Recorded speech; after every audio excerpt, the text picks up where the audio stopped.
La justice à présent, avec un procès qui va débuter dans un peu moins de 2 heures maintenant devant le tribunal correctionnel de Paris, celui d'une jeune femme qui se faisait appeler Docteur Sorokina sur les réseaux sociaux. Sauf que cette personne qui faisait des injections de Botox et d'acide hyaluronique rue Saint-Honoré, rien que ça, hein, à Paris, elle n'avait en fait aucun des diplômes qu'elle prétendait avoir. L'affaire, elle est toute fraîche, hein, elle date de la fin juin. C'est le Conseil de l'Ordre des médecins qui la lance en portant plainte. La jeune femme est interpellée fin juin à son domicile par des enquêteurs de la brigade de répression de la délinquance pour exercice illégal de la médecine. Et puis lors de la perquisition, une somme de plus de 70 000 € en liquide et des objets de luxe ont été saisis, ainsi que des produits servant aux injections. Son compte existe toujours, vous avez vu l'image, on va la revoir. Il est en pause pour congé, c'est ce qu'on apprend. Bonjour, docteur Eleonore Cohen. Vous êtes une vraie chirurgienne esthétique et vous venez pour tirer un cri d'alarme aussi aujourd'hui sur ces injections illégales. Je viens surtout illégales. Pour alerter les usagers de ce type de pratique, aussi large soit-elle, qu'en France, nous avons la chance d'avoir un Conseil de l'Ordre où les noms sont répertoriés. Donc, quand une personne décide de se lancer dans cette démarche, il faut aller chercher sur le site du Conseil de l'Ordre des médecins, tout simplement, le nom du médecin qui s'appelle Docteur Sorokina. Voilà, par exemple, absolument ce docteur-là ne serait pas apparu sur l'annuaire. Donc, c'est vraiment ça que je tiens à faire passer comme message. Nous avons un annuaire qui est officiel, qui permet aux gens... Évidemment, personne ne peut aller demander sortez votre diplôme de votre tiroir. Ce n'est pas la démarche. Effectivement, dès qu'il y a marqué docteur, il y a un sentiment de confiance. Peut-être que peu de gens font cette démarche de rechercher l'identité du médecin, mais je crois que manifestement, vu ce fait divers, il va falloir commencer à le faire. Ouais. Certains sont aussi attirés par des tarifs attractifs, hein, en sachant qu'ils n'ont potentiellement pas affaire à quelqu'un de compétent. Vous avez vu arriver, vous, le résultat de ces injections illégales. On va en parler dans un instant. Mais tout d'abord, on fait un point sur ce phénomène en pleine expansion, celui des injections illégales, avec ce sujet de Carole Sainz. Des bouches ratées, des visages déformés, des nez amputés. Le résultat d'actes esthétiques réalisés par de faux médecins. J'ai fait des injections, mon visage est déformé. Des influenceuses vantent leur talent sur les réseaux sociaux, proposent des opérations esthétiques à prix cassés et opèrent dans des appartements sans hygiène ni stérilisation. De faux médecins sans diplôme ni compétences. Moi, de base, ça fait 4 ans que je fais ça. Mais moi, j'ai vraiment appris sur mes copines, en fait, parce qu'elles voulaient, en fait, on en avait marre de se dire, mais putain, mais quand tu fais des injections, pourquoi ça fait refait? Des actes esthétiques illégaux en forte hausse. 128 signalements l'an dernier, 62 en 2022, c'est 2 fois plus en 2 ans. Les usurpateurs réalisent même des actes de chirurgie, l'hypoaspiration du ventre ou du double menton, avec des risques énormes pour les patientes. J'imagine que vous frémissez en regardant ces images, docteur Cohen. Tout à fait. Alors, vous avez vu arriver ce cas dans votre cabinet? Alors là, il y a eu une multitude d'images. Je viens d'avoir un flot d'informations. Ce que je peux juste vous dire, c'est que c'est une pratique qui est courante sur laquelle il va falloir compter ces prochaines années. On est dans un monde où, en fait, les gens choisissent leur vie comme dans un catalogue. Et ça, on ne va pas pouvoir changer l'état, le fait. Il y a une envie de changer, il y a une envie de se... en fait, font comme ça, et ensuite ils disent « Ah, je veux ça ». Donc ils vont voir une copine, en fait. Donc il y a tout un réseau, en fait, qui existe, sur lequel, effectivement, la médecine a très peu de prise. Mais c'est pour ça que j'en reviens toujours, aller voir un médecin qualifié. Donc le diplôme de chirurgien plasticien a beaucoup de valeur, et à mes yeux, et je pense pour beaucoup d'usagers aujourd'hui en France. Vous dites on se le fait entre copines, ça c'est encore un autre phénomène. Alors, parce que nous on parle de l'impression que j'ai en général, c'est des communautés, en fait, c'est des noms qu'on se donne, de comment avoir des belles pratiques ensemble, de comment se faire belle l'après-midi entre connaissances de gens qui passent une partie de leur journée à s'occuper de ça. Oui. Et sauf que maintenant, se faire belle entre copines, ça passe par se faire des injections illégales de Botox. Fossiles et se faire des injections sur le menton d'acide hyaluronique, par exemple. Alors, la lèvre, c'est ce qu'il y a de plus spectaculaire. Mais il y a énormément d'autres zones du visage qui sont extrêmement injectées.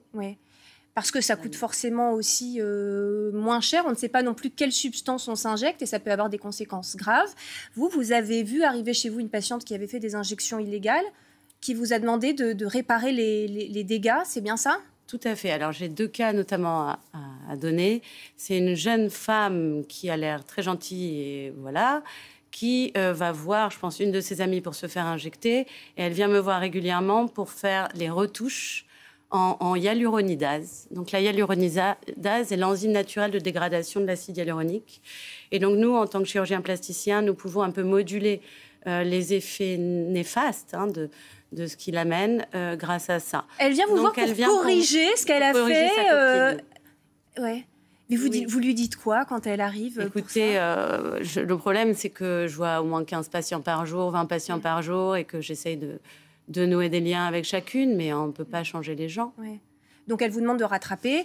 Alors, ça, c'est un premier cas. Et autre chose, le deuxième cas, effectivement, qui m'a le plus marqué. Donc, là, je suis dans une antenne, donc du coup, peut-être qu'il y aura des retours là-dessus. J'ai eu une patiente qui a eu 100 millilitres d'injection intramusculaire ou sous-cutanée de progestérone. Donc, c'est une nouvelle mode. Moi, je ne connais pas, qui vient apparemment de Londres. Et une patiente a eu vraiment beaucoup d'effets négatifs. Je vous en parlerai peut-être plus longuement après. Je fais partie d'une association Pardonnez-moi. En France. Oui. En France. Mais 100 millilitres, elle se met dans quel 100 millilitres sur chaque fesse, en fait. Voilà. D'accord. 100 millilitres de progestérone sur chaque fesse, avec des résultats qui sont pas du tout sur le plan esthétique. Hein. Je suis désolée, je parle de ça parce que c'est un peu en dehors de ma spécialité, mais elle est venue me voir pour les séquelles psychologiques, les séquelles physiques et évidemment l'aspect esthétique, parce qu'elle avait aussi une inflammation chronique du fait de cette progestérone. Donc, attention à ce qui est injecté sous la peau. Oui.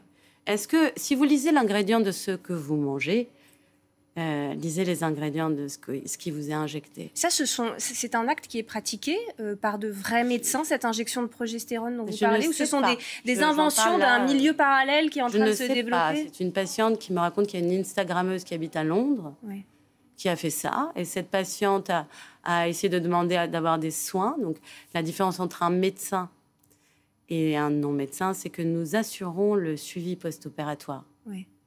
Nous assumons... Et nous suivons tout ce qui se passe.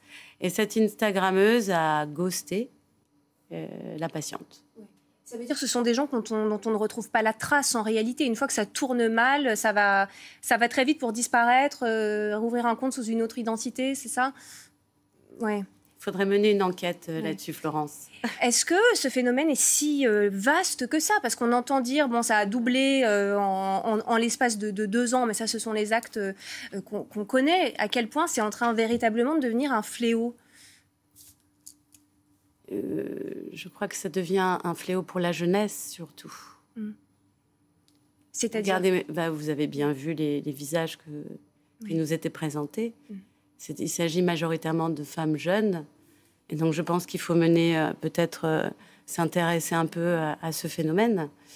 Alors, à ce titre, je suis membre d'une association qui s'appelle l'association Suzanne Noël. Je ne sais pas si vous connaissez ce nom. Suzanne Noël, c'est une pionnière en chirurgie esthétique en France. Et cette association sert à être une sororité.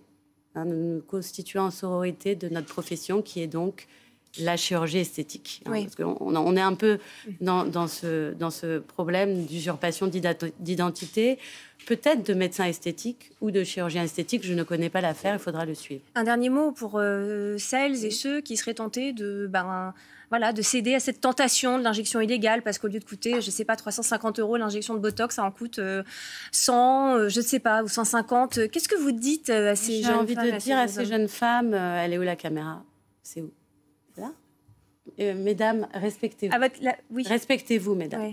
Respectez-vous. C'est-à-dire, faites attention à votre apparence. Faites attention faites attention à vous-même.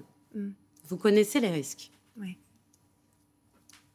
Merci beaucoup, Dr Cohen, d'être venu sur notre antenne aujourd'hui, donc pour mettre en garde, effectivement, ces jeunes qui pourraient être tentés, et moins jeunes qui pourraient être tentés par ces injections illégales.